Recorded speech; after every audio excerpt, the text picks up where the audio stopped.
Hello, welcome back to my another mini blog. আজকের ভিডিওটা একটু অন্যরকম হতে চলেছে, কারণ আজ আমি দেখাচ্ছি what I it in a day. তো সকালে সেরকম কিছু আমার খাওয়া হয়নি, জাস্ট চা অ্যান্ড বিস্কিট। তারপরেই আমি খেয়েছিলাম এই পনিরের তরকারি, মা ক্যাপসিকাম দিয়ে করেছিল, ওদিকে পোচ আর এদিকে রুটি। অ্যান্ড এটা খেয়ে আমি চলে যাই আমার এক বন্ধুর বাড়িতে।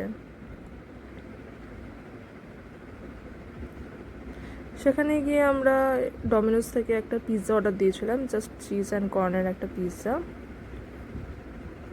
অ্যান্ড ফেরার পথে আমি ভাইকে ডেকে নিয়েছিলাম, এখানে আমরা দুজনে ফালুদা খেয়েছিলাম। একটা হচ্ছে ম্যাঙ্গো ফ্লেভারের আর একটা হচ্ছে রোজ ফ্লেভারের, দুটোই দারুণ ছিল অ্যান্ড খুব ফুলফিলিং ছিল। ফেরার পথে দেখো গাইস তোমরা কতটা ঝোড়ো হাওয়া দিচ্ছিল ওই সময়।